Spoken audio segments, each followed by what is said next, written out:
Hey, welcome to the Blurb. I'm your host, Glenn Porzig. On this episode, we'll discuss a book that's been described as supernatural meets Game of Thrones.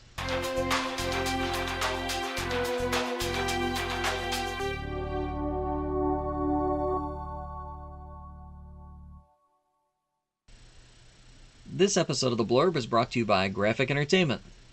Go to graphicentertainment.com/darkness unbound for occult thriller audiobooks performed by Scream Queen Brink Stevens. That's graphicentertainment.com/darkness unbound. Nathan Day has been called a Renaissance man, passionately expressing himself as an actor, director, screenwriter, songwriter, producer of film and music, and now author. A Kentucky native, he won the Young Authors Award in the fourth grade and harbors an obsession for telling and collecting stories through any medium. He has appeared in over 30 film and television projects, including Stash and Bullet Song, the latter of which he also wrote and directed. Orphan Surfacing and the Orphan Saga are his first published work. I'd like to welcome author Nathan Day to the Blurb. All that exists does so based on one constant: God is in control. But what happens when the Lord of all creation is murdered and all that control is lost? Angels like Dicleoses and Juriel, now leaderless, are becoming erratic, worrisome, and, dare I say, more human. When their own existence is under threat, will they stay true to their oaths and to God's plans, or will they lash out defensively just to stave off oblivion? Demons grow bolder. No more do they need to hide in the shadows of men's souls, fearful of their heavenly counterparts. Those like Uzal, the deceiver, strike out against human and angel kind alike. But with this newfound freedom and landscape of opportunity, their previous plans seem trite and pointless, and new, darker schemes begin to take shape. And what of mankind? Are the everyday people like you and me left defenseless in this apocalyptic war which we no longer can deny exists? Can Tracy, a single mother, truly find sanctuary from evil in the Cathedral of St. Michael, a house of God, against the demonic force set to claim her son Solomon, whose enigmatic powers begin to surge in strength? Can Joseph, a priest whose prophetic vision made him witness to God's death, reconcile the maintenance of his faith when there's no God left to which to pray? And are there those out there like Manuel Valdez, equipped, skilled, and knowledgeable enough to wage their own war for humanity's sake with the goal not so trivial as survival, but of true immortality? That is what's surfacing. Wow, sounds really good. Sounds really good. Thanks. So, now that we've heard the blurb, which I did enjoy, let's talk a little bit about the title. Was this Okay. your original title? Did you have like a working title that you started with, or? Well, it took years to come to a title. It's the whole concept was actually supposed to be a graphic novel idea that I started back in high school. So we're talking over 20 years ago. And the name Orphan kind of came to me, which Orphan is the series, and Surfacing is essentially book one. Um, it just kind of came to me. It deals a little bit with the orphan isn't so much a noun as it is a verb. You know, like we God is dead, so we all are now orphaned. Um, Surfacing kind of refers to things are just beginning. You know, things are this is book one, so things are just starting to bubble up to the surface, and there's kind of a literal surfacing in the first chapter as the angel Aethiel rises from the depths of the sea where he's been for 40 years in self-appointed exile. So the name just seemed to kind of fit. Just showing it's really to announce that this is only the beginning. Okay, cool, cool. Let's talk just for a moment about the cover. How did that come about? Did you have a strong vision for that, or how did you just get ahead? I had an idea. I kind of again the idea of Aethiel rising to the surface of the water was always kind of there in the back of my head. So I downloaded a couple of apps on my phone and did a little rudimentary, kind of cover design, but nothing that I wanted to use. I just knew I had the concept, so I did a mock-up and downloaded DeviantArt and just started going through there trying to find just the right artist for it, and thankful that my publisher gave me the freedom to do that. And I found this one girl who was amazing and contacted her. She was really interested. She liked the concept of the book. The problem was, she said she was recovering from an injury didn't know if she could do it. So she's like, let me work on it for a couple weeks. Don't pay me. Let's see how it turns out. She got back to me a couple weeks later, said, I'm not ready to get back into this. Mm. She didn't describe her injury, but it's probably, so like hand surgery or something, maybe carpal tunnel. So she gave me a few more artists that she recommended. I looked at them, didn't feel they were the right fit, and just kind of kept searching. And finally, out of nowhere, I found this girl in Croatia, and who I thought was phenomenal. Contacted her, and she agreed to do it for pretty much half of what everybody else was asking. And not only that, she did the initial mock-up overnight. Wow. And yeah, so I gave her a couple notes. She did some quick fixes, and that was it. And I couldn't be happier. I'm going back to her for the second book as well. Cool. So, if someone were to look on a store shelf, what category, what genre would this be? Well, I've kind of purposely not tried to pigeonhole it because there are so many different characters that I felt every character almost falls into their own genre and their stories are intertwined. But I had one review from author Rob Hoff who called it Christian fiction. My publisher promotes it as cross genre. Mhm. Um, the awards that I've won have been for urban fantasy and for fantasy. So I guess if I had to pick, I would say urban fantasy would probably be the most accurate, but with a strong Christian religious mythos to it. Mhm. Cool. And this is one of my favorite questions. If you had to make an elevator pitch, what would this be? What two movies or books or things do you think could collide to describe your story? I was having trouble trying to think of how to answer that one.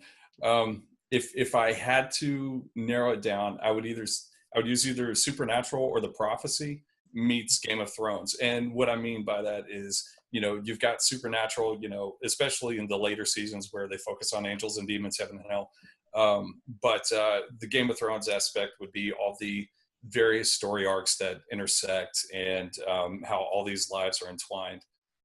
There is no central one main character, at least not as far as I see it. Readers may attach themselves to somebody and feel differently.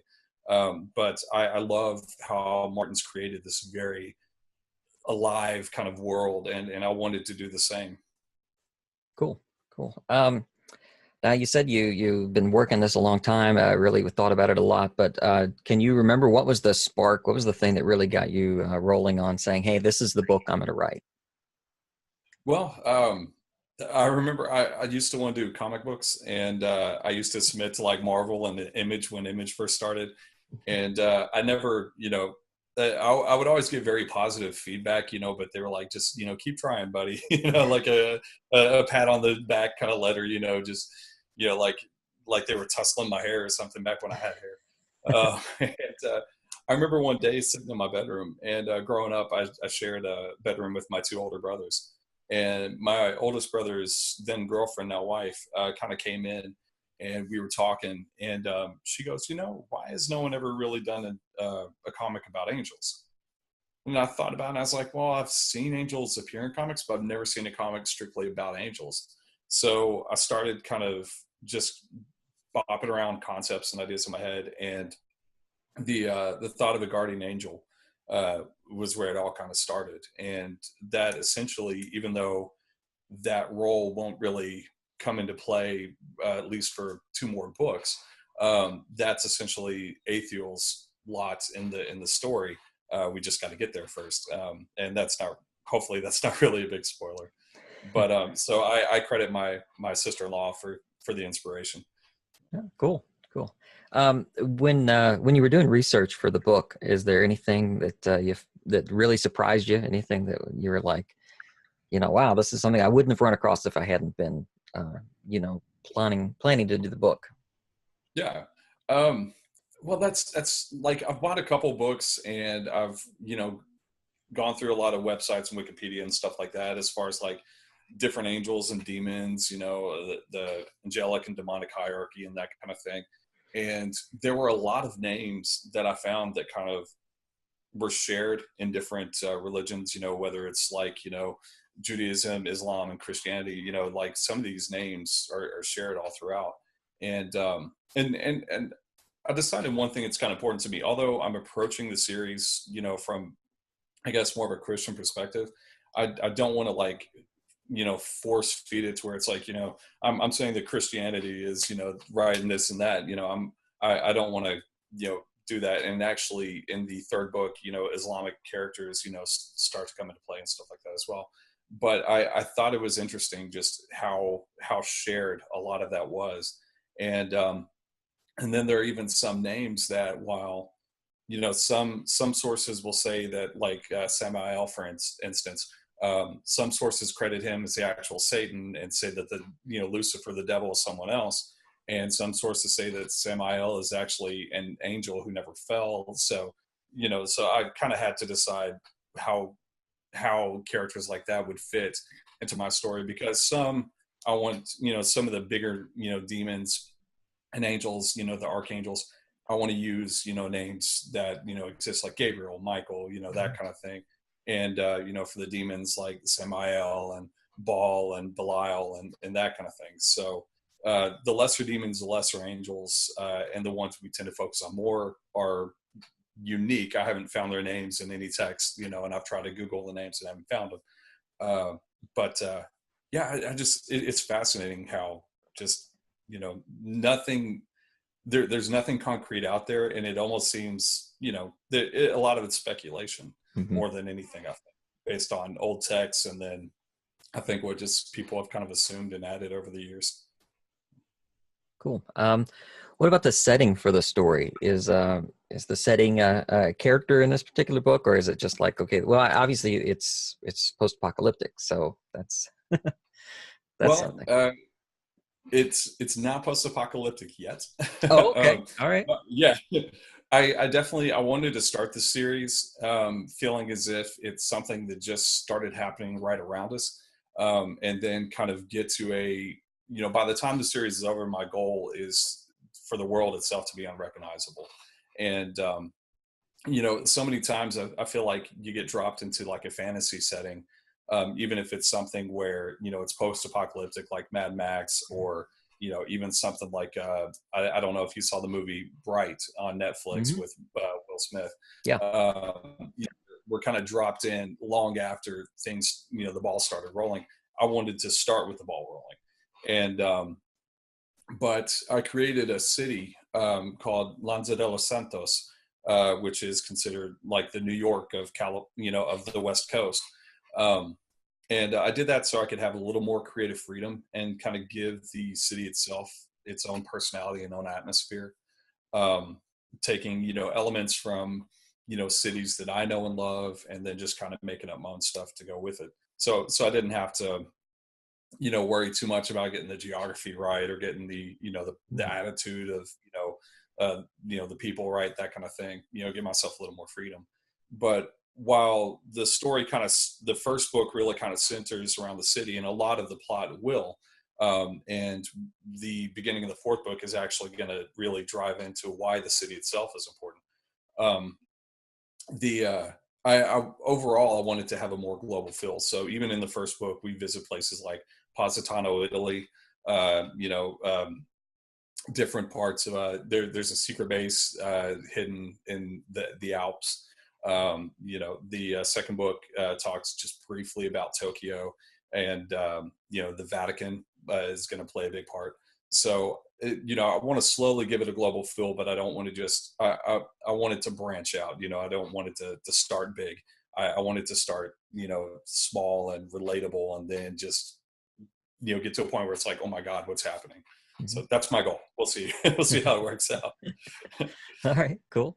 Now you said it's really an ensemble piece. There's not any one particular character, and that's the main character. But is there one that it's kind of grown on you? Well,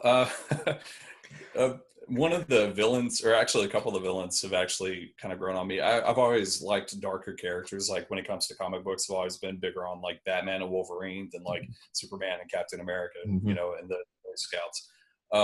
But there's one character who shows up a little bit in the first book, ends up playing a much larger role in the second book, named Sylvie Crindle. And I feel like I've done at least a decent job with her, because anytime my wife reads one of her chapters, she, as soon as she sees her name, she puts the book down for a second. She's like, "Oh God," it's like she's prepping herself. And so like, but Sylvie and Uzal are both characters who really kind of, I guess, kind of plumb the depths of, the shadows, within people, and kind of exploit that. And so I feel like those characters give me a little more range of freedom to get kind of creative with some of the storytelling, and into the psychology behind some of the other characters as they kind of toy with them. So Cool. Now, another thing I like to do is dream casting. If you could cast anyone living or dead from any point in their prime, or whatever, are there any actors or actresses that you think would be good for any of your characters?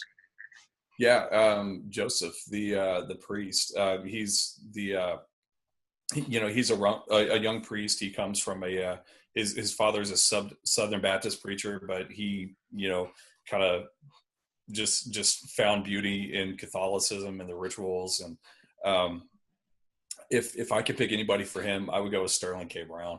I think that guy is just, I've seen a little bit of him on This Is Us, but even in that small role he had in Black Panther, there was so much genuine emotional impact that he had in just a brief couple minutes. And I would love to see what he could do with the role. Now, really, he's a little bit too old, but like you said, if I could like take about 10 years off of him, and he'd be perfect. As far as like Uzal, funny enough, I was able to do a just a real quick kind of book teaser trailer, thanks to a friend of mine, director Thomas Moore. And the guy that we cast, who's a friend of mine and an actor I've worked with, named Jason Crow, he's a virtual unknown. He's just an indie actor. But if I could cast anybody for that role, I would stick with Jason over anybody in Hollywood. The guy is phenomenal. And even when we were filming, he was giving everybody like a genuine fright, just in his presence, and he never said a word. And so I would stick with him. Some of the other characters, like Aethiol, is 8 feet tall and bald, and I don't know. I would say shave down Chris Hemsworth. Let's go with Thor. If I had to pick. Sylvie Crindle, I would say someone like maybe like a Helen Mirren. Just Sylvie is kind of like, think of just like if you took an old folktale witch, put her in modern day, and made her homeless and ratty, with yellow teeth that were chipped and broken everywhere, and long curling fingernails, and she just, anytime she kind of talks, she just kind of clicks, has this little. And I give Helen Mirren a little bit of practical effects makeup, and I think she would be phenomenal in the role. Cool. Fans of what other author or series do you think would really enjoy your book? Well, I know Steven Zimmer, who's my publisher, but also an author under the same house. Publishing house. A lot of his fans have, liked my work as well. I get a lot of good feedback from people who are Supernatural fans. They seem to really connect with it. And I think even people who like stuff that, like Game of Thrones, where it's, more, I would say more of a slow burn, where you're taking the time to develop the characters out and get to know them. And, while there's definitely action, the action it happens organically and it's not rushed. And I think people who are more character focused in what they enjoy, I think should hopefully enjoy the Orphan series. Cool. Is there any particular author that you think maybe influenced you? Oh, Stephen King, absolutely. I would also say Frank Peretti, like as far as his book This Present Darkness, really kind of which my sister-in-law, after we had the talk about the Angel comic, she and my brother gave me a copy of the book. And there's a particular scene in the book I remember where a couple of the characters are driving a van, and there's kind of a cliff on one side, and you've got a group of angels on one side of the van trying to stabilize, and a group of demons on the other trying to throw it off the cliff. And just that imagery really kind of influenced me. Not so much maybe his writing, his writing style. When it comes to diction, I would say more Stephen King stuff like The Stand, the Gunslinger, the first Dark Tower book is my all-time favorite book. I love Stephen King for his mood and for the quirks that he gives his characters, that just kind of really, makes them kind of jump off the page and seem realistic. And so he's definitely been, a big influence for me. I know that's hard as a writer to find time to read, but you're reading anything you're enjoying now? There's a couple books, and I've kind of committed myself, between work and writing and school, I don't have a whole lot of time, but when I do, I've been trying to commit myself to authors that I know, people who have supported me that I want to turn around and support in kind, like I had the pleasure of listening to your audiobook, and that was phenomenal. I loved it.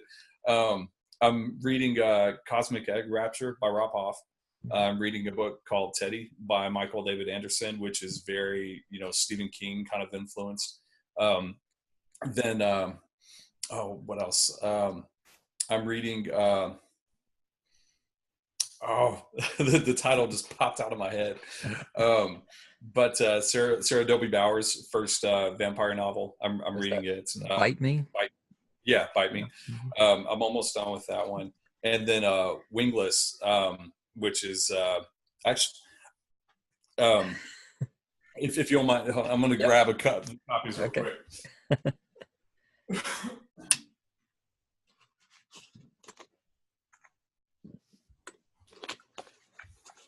Okay, sorry. No problem. I had these close to hand, so I figured, give them a shout. So like I said, Cosmic Egg Rapture by Rob Hoff, and then Wingless by Sheridan Hall. And Rob is a phenomenal guy. His writing style, it's very witty, and the concept is really kind of cool and unique.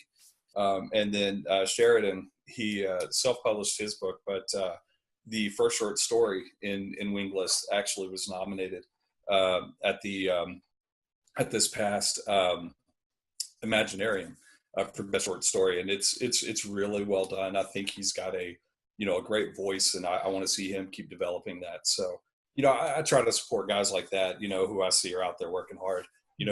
Guys like James Patterson. He's got his support. He's got his fans. So. Yeah, I totally understand that. It's one of the reasons I put this show together, so authors can find a new audience, So. And thank you for that. That's stuff like that makes all the difference, man. It really does. Cool. Any shows on right now?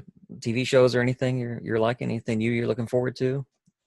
Man, well, not too long ago, I got done watching the third and unfortunately final season of Daredevil, and I just want to ring all the Disney execs for pulling that.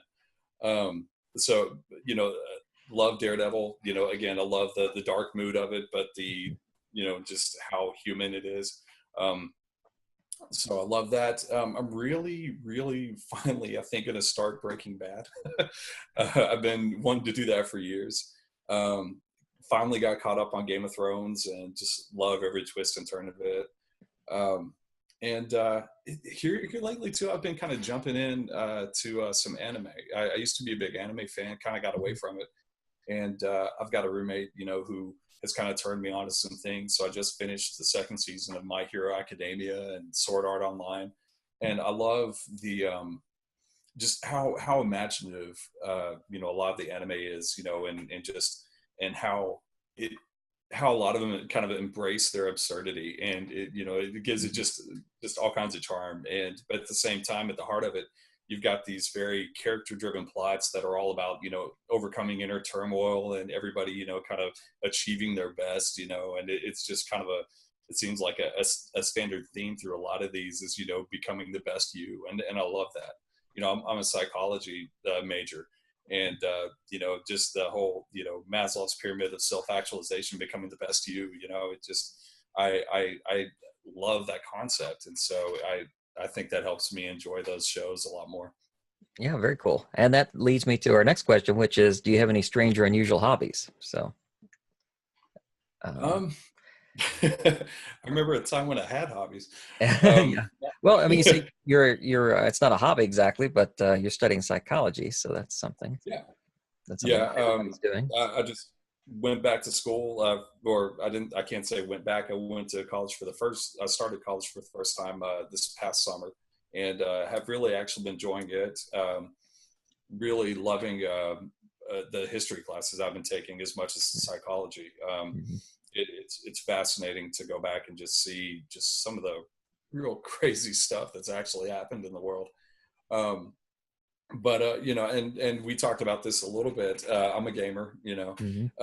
I used to be one of those guys who hunted down every achievement, in every game. But I got so tired of spending too much time on those petty little achievements that now anymore I don't worry about the achievements. I just try to enjoy the game. So Mhm. now I'm on stuff like Red Dead Redemption 2 and Mhm. you the newest Assassin's Creed, and finally finishing up Horizon Zero Dawn. So I'm playing a lot of open world games right now, but ones that have really solid stories and really good characters. So that's always important to me, no matter what it is. I want that character in a story. Mhm. Yeah, Horizon Zero Dawn was really amazing. I need to Yeah, go back and finish the DLC for that. I never did any of the DLC. I just did the main story, which I really loved. yeah. It surprised me how well it just I got hooked on it. So and I bought the version that had all the DLC and everything. So I'm excited. I just got to get to where I'm high enough level to go play it. All right, you mentioned comic books, which I'm a big comic book fan. You mentioned some of your favorite heroes. Are there any particular comic series that you liked as a kid? I was always a huge X fan. I was always more Marvel than DC, but definitely more mutant than Avengers. To be honest, I didn't even really care about a lot of the Avengers until the MCU came around. But I used to follow X-Men back in the day when Claremont wrote it, and Claremont was brilliant. Then after a while, Jim Lee took over as the artist, and it just kind of flew to new heights. But yeah, so I used to get all the X-Men, all the X-Men spinoffs like X Factor, New Mutants, X Force. When New Mutants transitioned over, and just was absolutely hooked on them, and just even the like the little what ifs. I don't know if you ever read any of those. Oh yeah. Um, so if I saw like Wolverine on the cover of What If, man, I snagged it up. And there was another one that, from what I've heard, is being finally adapted to a TV show, but I haven't seen any more on it, called New Warriors. Mhm. That not a lot of people know of, except for that the New Warriors caused the original Civil War.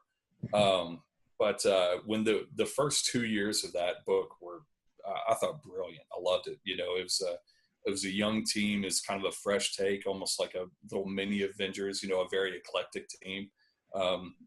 And it was just something different. And then I don't know where, about the 2 year mark, the writing, the tone really kind of changed and got real kind of cheesy and cartoonish. And I've also always been a huge Moon Knight fan. Oh yeah, Um, me too. yeah. I think he gets a bad rap as a knockoff Batman, but I would love to have seen what they could have done with him on, like if they had added him to the Netflix universe, Mhm. put him in there, mixing it up with Punisher and Daredevil. And I think that could have been brilliant because they had the right kind of tone for it.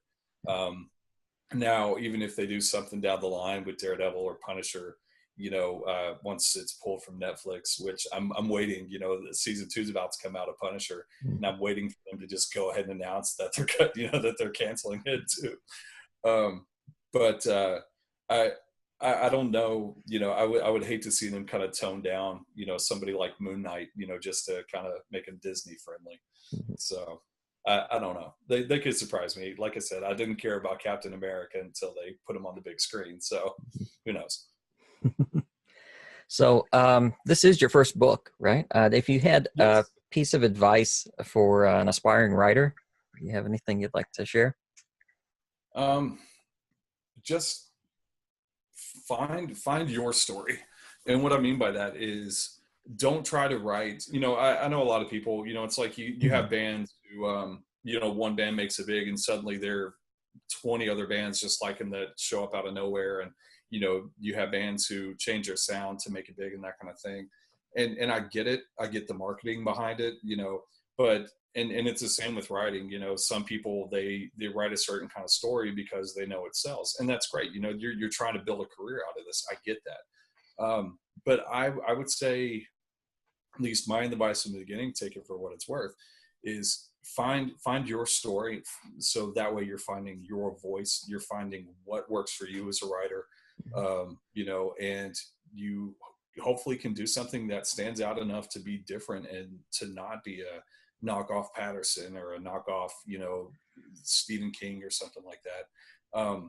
The best feedback I've had out of any reviews, at least to me, has been that people don't feel that they've read this before.